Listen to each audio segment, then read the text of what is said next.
Hey guys, has your account been disabled by Facebook without any reason? The FAQ says, there is a form that you can submit for appeal, but there ain't any. Here is how you can appeal your account back. Click on here. Next look for Account Recovery, and choose Recover and Account. Notice, there is no appeal suspension option.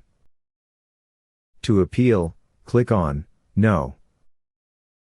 Select The solution doesn't work. You will need to type your appeal message here, together with your login account name, either email or phone number. You can copy our template description on the comment or the description.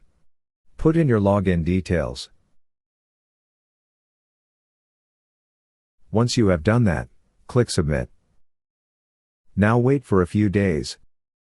If your deactivation reason is not valid, you should be able to get your account back.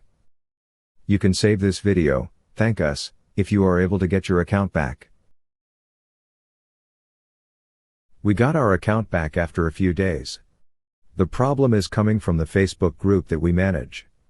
If you are managing a lot of groups, whatever your user posts will affect the admin of the group.